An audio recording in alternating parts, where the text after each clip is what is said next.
घर बैठे ही आप प्रोग्राम जो है इसे सुनते हैं। और आज कई दिनों बाद हम स्वागत करना चाहते हैं विश्वनाथ जी का, और एक बार फिर हमारे साथ वो शामिल हो गए हैं। सबसे पहले रेडियो पे जी पर आपका स्वागत हम करना चाहते हैं। हरे कृष्णा। हरे कृष्णा, हरे कृष्णा। हम आपके सभी श्रोताओं का स्वागत करते हैं। और जैसे कि आपने कहा कि कई दिनों के बाद हम आए हैं ये भगवद गीता का प्रचार लेकर, लेकिन फिर भी हमारे स्पॉन्सर्स के आधार से ये भगवद गीता का जो कार्य है चल रहा है, कथा प्रचार चल रहा है। और आज भी हम लोग पुनः भगवद गीता का जो 18वां अध्याय है, जो आखिरी अध्याय है भगवद गीता के, जहाँ पर भगवान श्री कृष्ण जो 17 अध्याय में जो अलग अलग विषयों पर चर्चा किए हैं, उनका जो सारांश सार है वो प्रस्तुत करते हैं। तो हम श्लोक संख्या 48 से आगे बढ़ते हैं, क्योंकि पिछले सप्ताह का जो श्लोक था उसमें चर्चा किया गया था, श्रेयान् स्वधर्मो विगुणः परधर्मात् स्व अनुष्ठितात् स्वभाव नियताम कर्म कुर्वान नाप्नोति किल्बिषम्।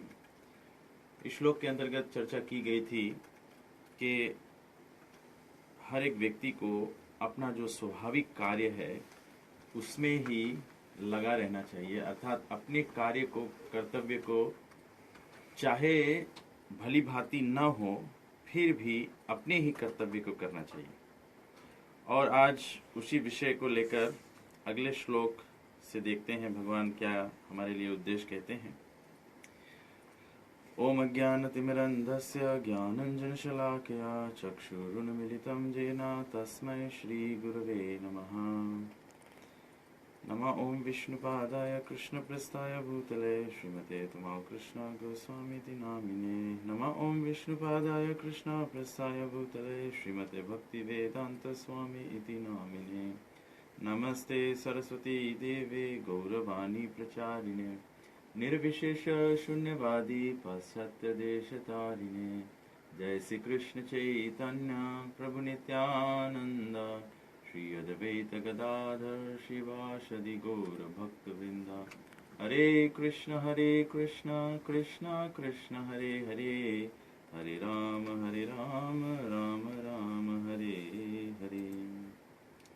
तो भगवान श्री कृष्ण आज के श्लोक में कहते हैं, सहजम कर्म कौन्तेय स दोषम अपि न त्यजात सर्वरंभ ही दोषेण धूमे न अग्निर इवावृतः। भगवान श्री कृष्ण कहते हैं अर्जुन से कि हे कुंती पुत्र, हर एक प्रयास किसी न किसी प्रकार के दोष से प्रभावित होता है। जिस प्रकार से अग्नि धूम्र से ढका हुआ होता है, इसीलिए एक व्यक्ति को अपना जो कार्य है, जो उनके स्वभाव से जन्मित है, उसे ना छोड़ना चाहिए और उस कार्य को करना चाहिए, भले उसमें कुछ खामियां क्यों न हो। ये बहुत ही महत्वपूर्ण बात भगवान कह रहे हैं, क्योंकि जब एक व्यक्ति अपने वास्तविकता में स्थित नहीं होता है तो क्या होता है, उससे मन की जो संतुलन है वो बिगड़ जाती है। जब किसी का मन का संतुलन बिगड़ा हुआ होता है, उनका बुद्धि नहीं काम करता है, और जब मनोबुद्धि काम नहीं करता है तो व्यक्ति का जो शारीरिक कार्य है, अर्थात उसका सेहत हो सकता है, उसका तबीयत हो सकता है, उसके विचारधारा हो सकते हैं, उसके जितने भी कार्य है, ये सब सही नहीं होता है। तो इसीलिए भगवान कहते हैं कि जो हमारा स्वभाव है, जो स्वभाव है उसके निमित्त ही कार्य करना चाहिए। तो भगवान यहाँ कहते हैं कि हर एक व्यक्ति को जब भी कोई कार्य किया जाता है तो ये देखना चाहिए कि हर एक कार्य जो हमारा है वो यज्ञ अनुष्ठान होना चाहिए, मतलब यज्ञ होना चाहिए। हमारे जो कर्म है वो यज्ञ होने चाहिए। इसका अर्थ क्या होता है? यज्ञ होने का अर्थ होता है, यज्ञ का मतलब है भगवान की संतुष्टि। विशेष करके वेदों में बताया गया है यज्ञ मतलब विष्णु की संतुष्टि। या किसी को कोई परब्रह्म कहता है, कोई परमात्मा कहता है, कोई भगवान कहता है। अलग अलग मजहब में भी लोग जो भी कुछ मानते हैं, लेकिन लक्ष्य है भगवान की प्रसन्नता। तो भगवान यहाँ कहते हैं कि हर एक व्यक्ति को जो कार्य है वो यज्ञ होना चाहिए, अर्थात विष्णु के संतुष्टता के लिए होना चाहिए। जो भी कुछ अपने इंद्रियों के तृप्ति के लिए किया जाए वो इस संसार में बंधन उत्पन्न करता है। इसको कर्म बंधन कहते हैं। ये कर्म बंधन है। जैसे साधारणतः लोग समझते हैं कर्म बंधन का मतलब होता है कि जो कार्य हम करते हैं उसका हमें परिणाम मिलता है। अच्छा काम करेंगे तो उसको पुण्य कहते हैं। पुण्य का परिणाम, आप दूसरे के साथ में अच्छा करेंगे तो आपके साथ में अच्छा होगा, आप दूसरे के साथ में बुराई करेंगे तो आपके साथ में बुरा होगा। आप भगवान के प्रति कार्य करते हैं जिसमें जगत का कल्याण होता है, दूसरे का कल्याण होता है, उसमें उस ऐसे कार्य करने से आपको शाश्वत जीवन की प्राप्ति होती है, अर्थात इटर्नल लाइफ आपको प्राप्त होता है। तो भगवान कहते हैं कि हर एक व्यक्ति अपने अपने स्वभाव या गुणों के माध्यम से अलग अलग कार्य करता है। हमारा जो स्वभाव है कैसा होता है? हमारा स्वभाव जो होता है ये इस पर निर्धारित है कि हम कैसे गुण या कैसे अवस्था में स्थित हैं। विशेष करके शास्त्रों में बताया गया है कि 3 गुण होते हैं, सत्व गुण, रजोगुण और तमोगुण। सत्व गुण मतलब जो अच्छे गुण होते हैं। सत्व गुण में मतलब भलाई का कार्य होता है। रजोगुण में मतलब केवल अपने विषय में देखा जाता है, भोग का विषय देखा जाता है, इंद्र तृप्ति का विषय देखा जाता है। और तमोगुण में व्यक्ति अज्ञानता में होता है, यहां तक कि खुद की भलाई भी नहीं देख पाता है।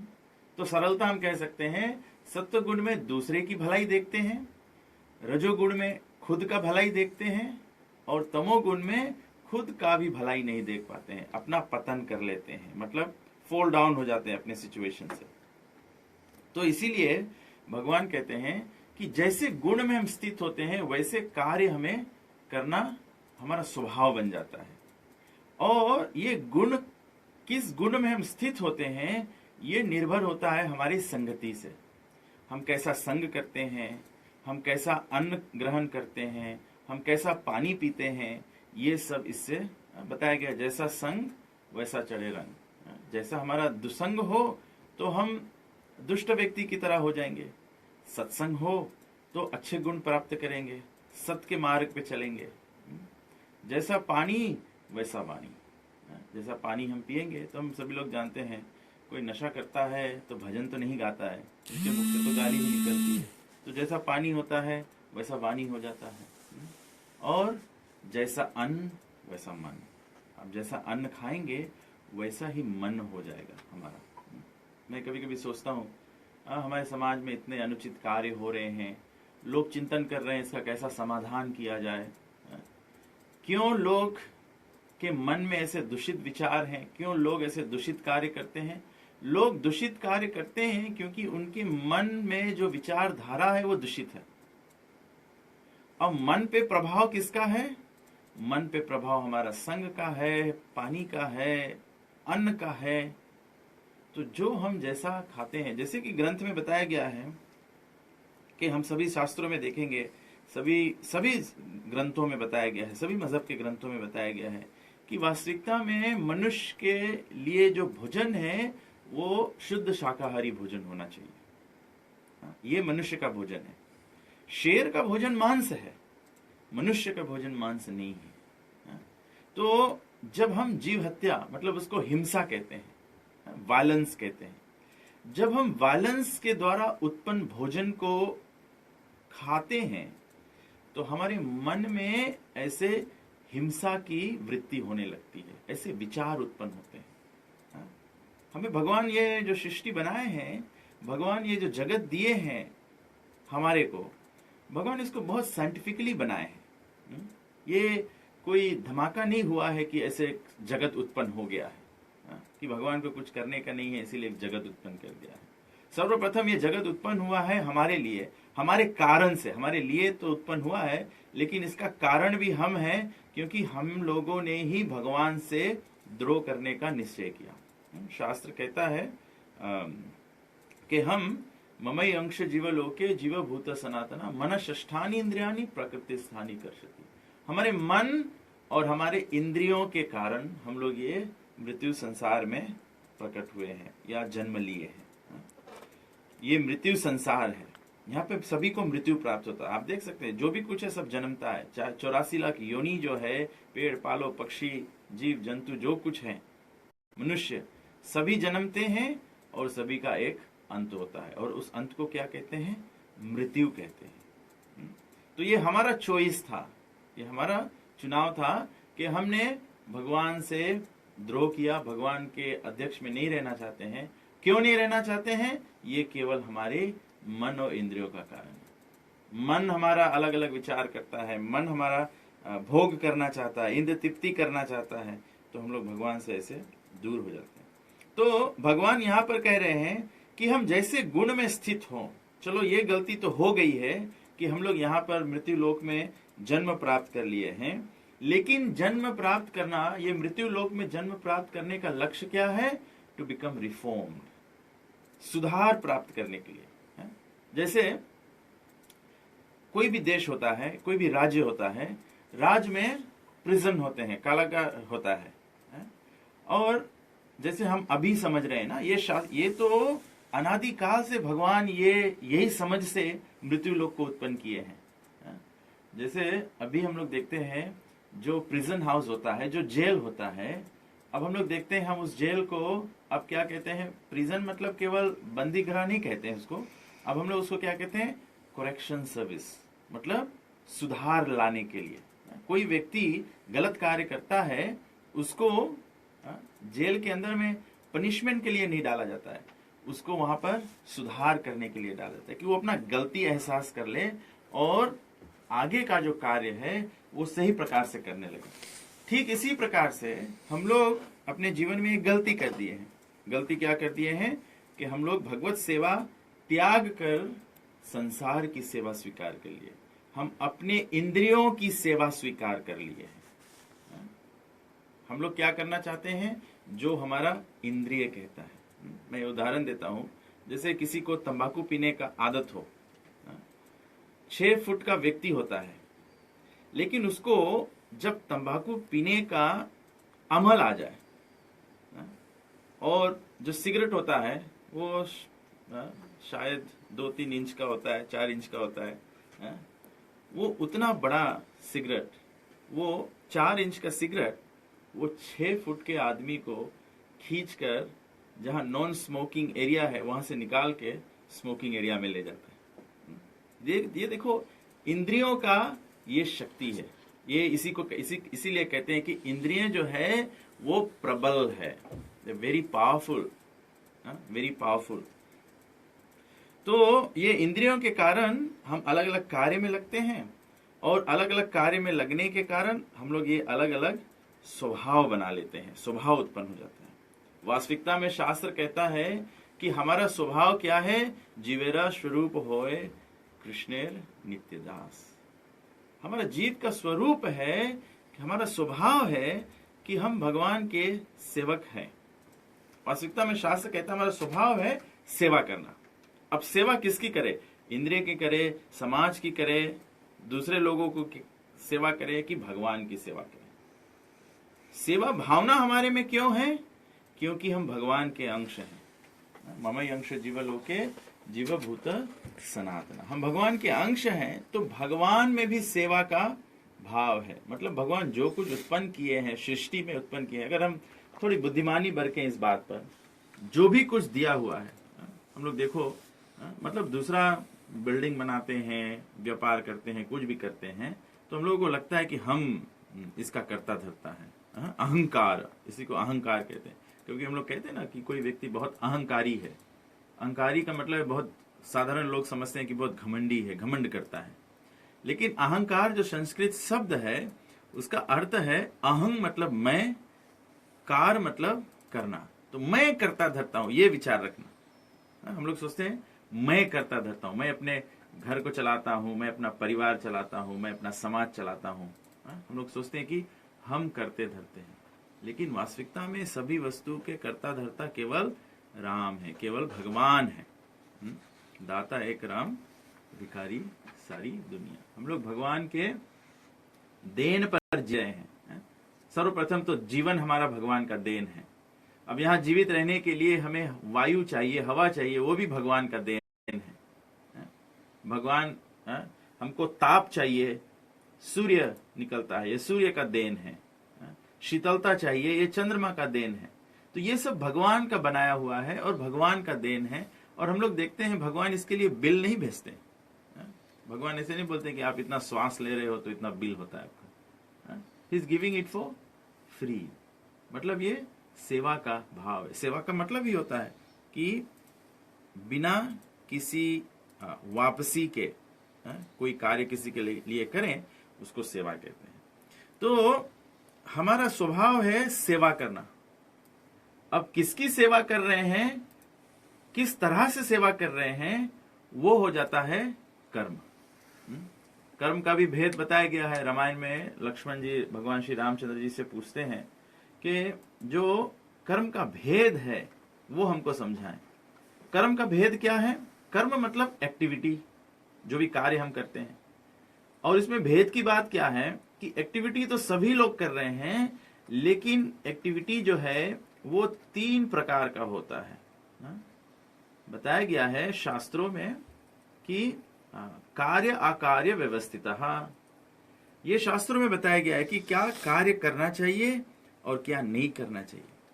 जो कार्य शास्त्रों के विपरीत है, मतलब विरोध में है, जो हमारे ग्रंथों में नहीं बताया गया है, ऐसे कार्यों को करने से ये विकर्म बताया गया है। इसको विकर्म कहते हैं। विकर्म मतलब पाप कर्म। This is opposite of the scriptures. फिर दूसरा है वो कार्य जो हमारे शास्त्रों में बताए गए हैं, जिसको अच्छे कार्य बताए गए हैं, उसको पुण्य कार्य कहते हैं, पायस एक्टिविटी कहते हैं। और तीसरा कर्म का भेद है, उसको कहते हैं अकर्म। अकर्म मतलब सभी कार्य करना जो भगवान से जुड़ा हुआ हो।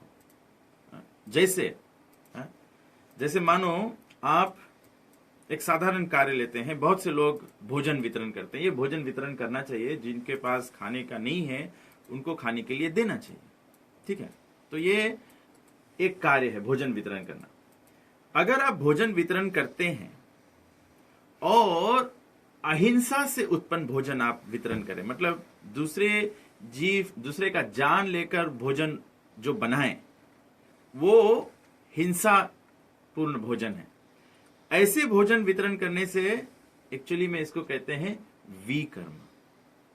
ये ऐसे भोजन वितरण करने से पुण्य नहीं उत्पन्न होता है, एक्चुअली आप पाप उत्पन्न कर रहे हैं।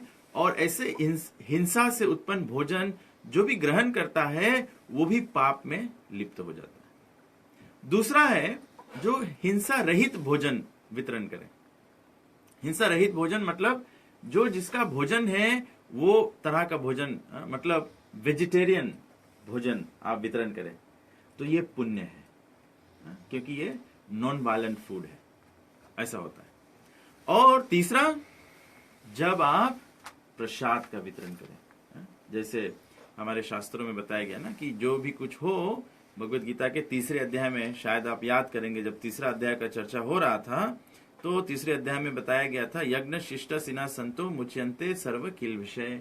बताया गया कि जो संत जन होते हैं, जो भक्त जन होते हैं, वे सभी पापों से मुक्त होते हैं, क्योंकि वो यज्ञ शिष्ट भोजन करते हैं। यज्ञ शिष्ट भोजन मतलब जो भी कुछ भगवान को पहले से समर्पित है। और ये सभी मजहब में बताया गया है, सभी शास्त्रों में बताया गया है, सभी ग्रंथों में। क्योंकि कभी कभी हम लोग ये भूल जाते हैं कि भगवान वास्तविकता में एक है। श्रील प्रभुपाद जी भगवत गीता के तात्पर्य में समझाते हैं, जैसे पानी वस्तु एक है, भगवान वस्तु एक है, लेकिन उसको पानी कहा जाता है, उसको जल कहा जाता है, उसको अंग्रेजी में वाटर कहा जाता है, जिस भाषा में, जिस समझ में, जिस व्यक्ति को उस वस्तु के बारे में समझ आए, उस तरह से उसकी प्रस्तुति की जाती है। लेकिन वस्तु जो है, सब्सटेंस जो है, वो एक ही है। ठीक इसी प्रकार से भगवान भी, सब्सटेंस जो है, भगवान जो है, परम सत्य जो है, ऑलमाइटी जो है, वो एक है, केवल अनेक उनके नाम हैं। तो जब भगवान एक है, केवल उनके नाम अनेक है, तो उनके मार्ग अलग अलग कैसे हो सकते हैं? उनका मार्ग भी एक होता है, उनका मार्ग भी एक होता है। तो यहां पे भगवान कह रहे हैं कि हम जिस गुण में स्थित होते हैं वैसा हमारा स्वभाव बन जाता है। और हम प्रयास कर रहे थे आपको कि ये स्वभाव कैसे बनता है। सत्संग से अच्छा स्वभाव बनता है, कुसंगति से बुरा स्वभाव बन जाता है।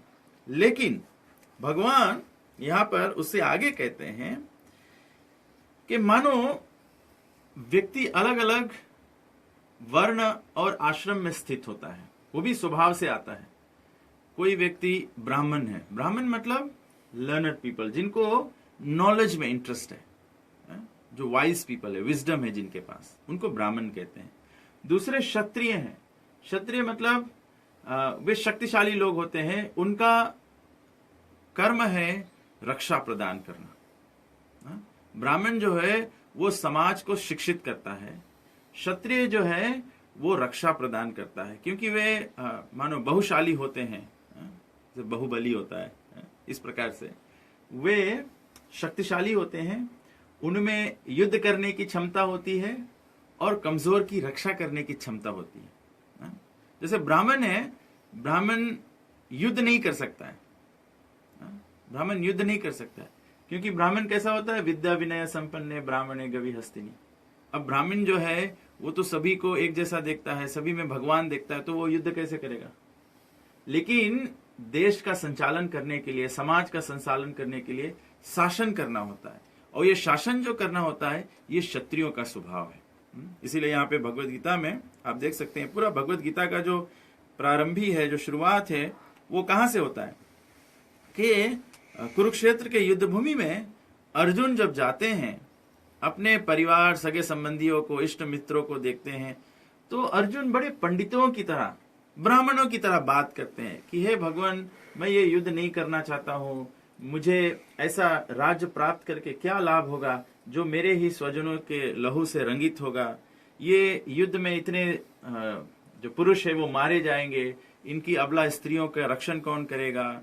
ये सब वेरी गुड मॉरल प्रिंसिपल्स बोल रहे थे अर्जुन। लेकिन भगवान कहे कि हे अर्जुन, तू क्षत्रिय है, तू राजा है, तू राजा है, तू क्षत्रिय है, ये तेरा कर्तव्य है कि युद्ध करे। युद्ध करना क्यों? क्योंकि ये धर्म का युद्ध था। देखिए ये फर्क होता है, यहाँ पे बताया ना, जो भी हमारा स्वभाव है, जो भी हमारा कार्य है, जो भी हमारा कर्म है, वो यज्ञ होना चाहिए, वो भगवान से युक्त होना चाहिए। अब भगवान श्री कृष्ण प्रकट हुए हैं दुष्टों का संहार करने के लिए, विनाशाय च दुष्कृताम।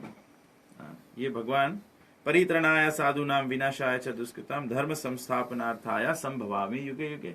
भगवान युग युग में इसीलिए प्रकट होते हैं कि धर्म का स्थापना करें, दुष्टों का संहार करें और संतों का रक्षा करें, भक्तों का रक्षा करें। संत कौन है?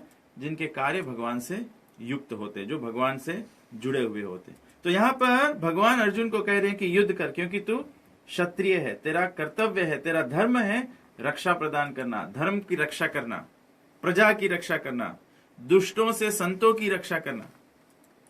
तो अर्जुन का सेवा भगवान के प्रति, क्षत्रिय का सेवा भगवान के प्रति है कि वो निसहाय को रक्षा प्रदान करे।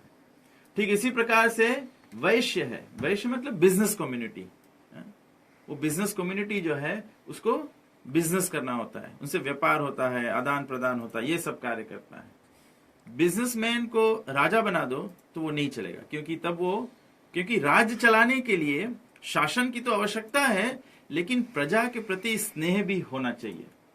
जो राजा होता है उसको प्रजा जो होता है, जैसे भगवान श्री रामचंद्र जी राजा हुए, प्रकट हुए, भगवान का लीला प्रकट ऐसा हुआ कि जब भगवान श्री रामचंद्र जी राजा हुए तो सारा प्रजा जो है उनके संतान की भांति वो देख रहे थे। हाँ? प्रजा में किसी प्रकार का दुख ना हो, प्रजा को किसी प्रकार से ठेस न पहुंचे, इसके कारण भगवान श्री रामचंद्र जी सीता जी को पुनः वनवास कर दिया। तो देखिए, ये वैश्य नहीं कर सकता है। वैश्य जो है उसका ध्येय है मुनाफा करना। मुनाफा करना चाहिए जीवन को चलाने के लिए, देश को चलाने के लिए, संसार को चलाने के लिए, ये सब अलग अलग लोग करते हैं। तो इसीलिए भगवान यहाँ कहते हैं कि जिसका जो स्वभाव है, जैसे चौथा वर्ण बताया गया है शूद्र। शूद्र मतलब कुछ बुरा नहीं है। शूद्र मतलब है कि वो लोग जो अपने आप से कुछ नहीं कर पाते हैं, उनको कोई गाइडेंस चाहिए। अगर उनको कुछ बताया जाए तो वो बहुत निपुणता से कर सकते हैं। मतलब when you give them guidance, then they can do their activity very well. तो भागवत गीता कहता है कि ऐसे नहीं है कि शूद्र नहीं होने चाहिए या वैश्य नहीं होने चाहिए, सभी को ब्राह्मण होना चाहिए, या ब्राह्मण नहीं होना चाहिए, सभी को क्षत्रिय होना चाहिए। उदाहरण दिया गया है, जैसे हमारा शरीर है, हमारे शरीर में बुद्धि की आवश्यकता है, सर होना चाहिए, हाथ होने चाहिए, पैर होने चाहिए, पेट होने चाहिए। तो ये सब हमारे शरीर के जैसे अंग है, हर एक अंग जरूरी है। ठीक इसी प्रकार से समाज में जो 4 वर्ण है और 4 आश्रम जो है वो सब जरूरी है। लेकिन यहां भगवान कहते हैं कि जैसा हमारा स्वभाव है, किसी का शूद्र स्वभाव है। शूद्र स्वभाव मतलब you can work perfectly but under guidance. लेकिन अगर गाइडेंस ना हो, अगर शूद्र को मानो राजा बना दिया जाए, तो राजा क्या करेगा? वो बिना गाइडेंस के तो काम नहीं कर पाता है। राजा को तो शासन करना है, उसको तो डिसीजन बनाना है, तो ये हो नहीं पाएगा। इसीलिए भगवान कहते हैं कि जो हमारा स्वभाव है, जो हमारा वर्ण है, जो हमारा आश्रम है, उसके निमित्त कार्यों को करना चाहिए, भले ही उन कार्यों में कुछ त्रुटियां क्यों ना हो। क्यों ये आवश्यक है? जैसे मैंने शुरू में बताया था, जब हम अपने कार्यों से सेटिस्फाइड नहीं होंगे, if you are not rightly situated, सही प्रकार से हम स्थित नहीं होंगे, तो हमारा मन डिस्टर्ब रहेगा। जब हमारा मन चिंतित होगा तो हमारा विचार जो है, हमारी बुद्धि जो है, हमारे कार्य जो है वो कंसिस्टेंट नहीं होंगे। इसीलिए क्यों जो पहले राजा होते थे, राजा को कहते थे राज ऋषि। मतलब वो भले क्षत्रिय हैं, वो क्षत्रिय ऐसे नहीं थे कि छोटी सी बात पर वे झगड़ पड़ते थे। वे बहुत कंपोज्ड राजा थे। इसीलिए भगवान श्री रामचंद्र जी का उदाहरण दिया गया है, राम राज्य का उदाहरण दिया गया है कि अगर किसी को राजा बनना है तो भगवान श्री रामचंद्र जी की तरह बने। हम भगवान तो नहीं बन सकते, लेकिन भगवान श्री रामचंद्र से सीख सकते हैं। जो राजा होता है वो करुणा में होता है, ही इज कंपैशनेट। जब राजा ये दया नहीं फील करेगा प्रजा के लिए, तो राजा राज्य नहीं चला सकता। तो जब हमारा मन डिस्टर्ब हो जाएगा, जब हम राइट सिचुएशन में नहीं होते, तो हमारा मन डिस्टर्ब रहता है, और जब मन डिस्टर्ब रहता है तो सभी कुछ गड़बड़ हो जाता है। खाना पीना, बैठना, सोना, भगवत भक्ति करना, ये सब डिस्टर्ब हो जाता है। तो इसीलिए भगवान कहते हैं भले ही कुछ त्रुटियां हो, लेकिन हमको वही करना चाहिए जो हमारा कर्तव्य है, जो हमारा कर्तव्य है। जब हमारा मन डिस्टर्ब हो जाता है, मन हमारा कैसा डिस्टर्ब होता है? जब हम सही प्रकार से स्थित नहीं होते हैं, जब हमारे मन में अनेक इच्छा उत्पन्न होने लगते हैं। मन का मलिनता क्या बताया गया है? काम, क्रोध, लोभ, मोह, मद, मत्सर्य, ये मन की मलिनता है। तो ये मन में अनेक अनेक विचार आते हैं। कैसे विचार आते हैं? भगवत सेवा की नहीं, लेकिन इंद्र भोग की, इंद्र तृप्ति की, खुद की सेटिस्फेक्शन का नहीं। हमें बताया गया है कि ये जो काम, क्रोध, लोभ, मोह, मद है, इसको यज्ञ करना चाहिए, इसके भगवान के संबंधित करना चाहिए। एक ग्रंथ है प्रेम भक्ति चंद्रिका, उसमें बताया गया है काम कृष्ण कर्मापने, क्रोध भक्त द्वेषी जने, लोभ साधु संगे हरि कथा, मोह इष्ट लाभ बिने, मद कृष्ण गुण गाने निजुक्त करिबा जथा तथा। बताया गया है कि काम, क्रोध, लोभ, मोह, मद, मत्सर्य सभी में भरा हुआ है, लेकिन काम जो है उसको किसके लिए उपयोग करना है? बताया गया है अपने जो कार्य का जो फल है, भगवत गीता में भगवान बताए जो भी कर्म हम करते हैं उसका फल जो है वो कृष्ण अर्पणम, भगवान से कृष्ण के प्रति अर्पण करना चाहिए। क्रोध भक्त द्वेषी जने, हमें क्रोध किसके लिए करना चाहिए? जो भक्तों के, जो संतों के, जो निस्सहाय के प्रति अत्याचार करे तब क्रोध करना चाहिए, ऐसे क्रोध नहीं करना चाहिए। बताया गया है कि क्रोध करना बुरा है, लेकिन रामायण में हनुमान जी का उदाहरण दिया गया है कि हनुमान जी लंका गए जब सीता जी को खोज में, तो जब उसको सीता जी को अत्याचार देखा तो उन्होंने पूरे लंका में आग लगा दिया, मतलब क्रोध किए, युद्ध किए, वानर सेना युद्ध किए, किसके लिए? सीता जी के लिए। तो भक्त जन के लिए, भक्त द्वेषी, जो भक्तों को द्वेष करता है, जो साधु संतों के कार्य में विघ्न बाधा उत्पन्न करता है, उसके प्रति हम क्रोध कर सकते हैं। लोभ साधु संगे हरि कथा, लोभ, हम लोग देखते हैं संसार में सभी का जो दुख है उसका कारण क्या है? लोभ है, क्योंकि लोग बहुत लोभी है। लोभ का मतलब है हमको अपना श्रेय चाहिए और हमें दूसरों का श्रेय भी चाहिए, इसको लोभ कहते हैं। ईशोपनिषद नामक ग्रंथ में एक उदाहरण दिया गया है कि मानो रास्ते पर एक बस्ता चावल अगर गिर जाए, किसी गाड़ी से, चलता हुआ गाड़ी से बस्ता चावल गिर जाए, तो शास्त्र में उदाहरण देते हैं कि पशु पक्षी अगर उड़ते हुए जा रहे हैं, वे बस्ता पर आकर बैठेंगे, चुगेंगे दाना, पेट भर गया, उड़कर चले जाएंगे। लेकिन अगर वही जगह से एक मनुष्य जाता है, वो देखता है कि एक बस्ता चावल रास्ते पर गिरा है, वो क्या करता है? वो पूरी बस्ता चावल को लेकर चला जाता है, इसको लोभ कहते हैं। इसी प्रकार से ये संसार में लोग व्यवहार करते हैं। हम लोग देखते हैं इतना दुख उत्पन्न होता है या कानून का उल्लंघन होता है, ये सब होता है। ये सब क्यों होता है? क्योंकि ये लोग काम, क्रोध, लोभ से परिपूर्ण है, ये लोभ उनमें उत्पन्न है, तो वे खुद का भी चाहते हैं, दूसरों के हिस्सा भी चाहते हैं। लेकिन यहां बताया गया कि लोभ किसका होना चाहिए? लोभ होना चाहिए साधु संग, हरि कथा, सत्संग के लिए लोभ होना चाहिए। इसीलिए शास्त्रों में बताया गया है कि गुरु का आश्रम है, सत्संग है, हरि कथा है, ऐसे स्थानों पे निमंत्रण की आवश्यकता नहीं होती है। हम लोग देखते हैं ना, लोग कभी कभी कोई भागवत करता है, रामायण करता है, तो लोग बोलते हैं कि पड़ोस में हो रहा है, हमको निमंत्रण नहीं है तो नहीं जाते हैं। नहीं, ऐसा नहीं है। शास्त्र कहता है कि गुरु के आश्रम, हरि कथा और सत्संग जो है बिना निमंत्रण के जाया जाता है। जहां पर ये होता है उसके लिए लोभ होना चाहिए, उसके लिए लोभ होना चाहिए कि जहां सुनते हैं कि ये हो रहा है, भगवान का गुणवाद हो रहा है, वहां पर हमें जाना चाहिए। मोह और मद बताया गया है। मोह क्या है? मोह के बारे में बताया गया, मोह इष्ट लाभ विनय, कि हमें मोहित किसके प्रति होना चाहिए? अभी हम लोग संसार के वस्तु के पीछे मोहित हो जाते हैं।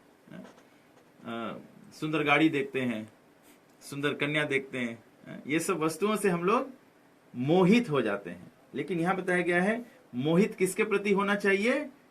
इष्ट देव। इष्ट देव कौन है? जिसके हम अंश हैं। किसके हम अंश हैं? श्री कृष्ण, परमात्मा के, परम पुरुषोत्तम भगवान के हम लोग अंश हैं, तो उनके प्रति मोह होना चाहिए। जब हम किसी के प्रति मोह करते हैं ना, तो उनका जब याद आता है तो रोना आता है, उसको मिस करते हैं।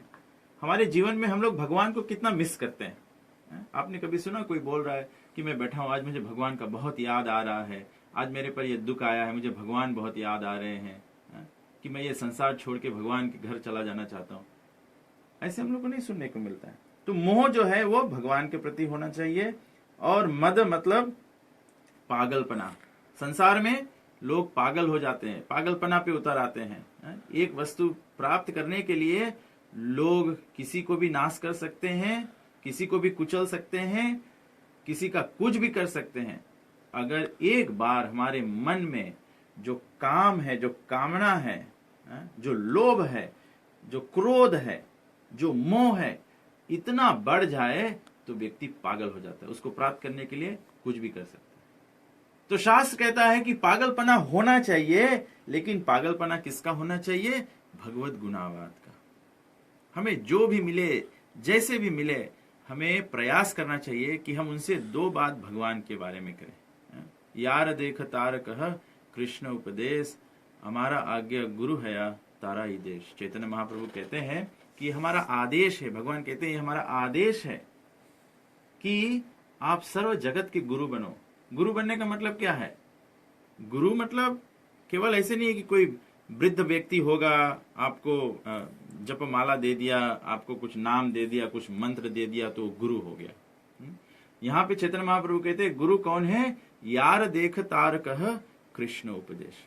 आप जहां भी जाए, जिसे भी मिले, अगर आप भगवान का उद्देश्य दे, एक बार भगवान, इसीलिए हमारा भारतीय सभ्यता ऐसा है।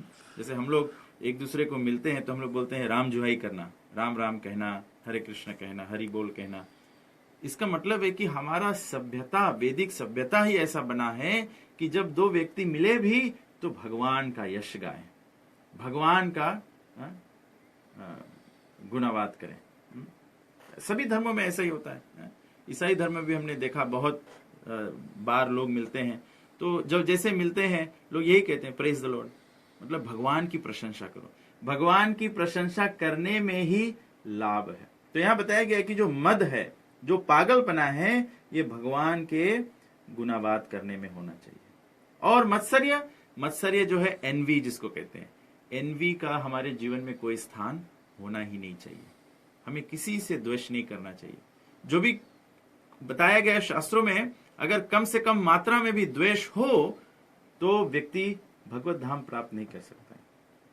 तो द्वेष तो होना ही नहीं चाहिए। लेकिन यह स्वाभाविक है, हमारे बुरे संगति के कारण हम लोग भी द्वेष हो गए हैं।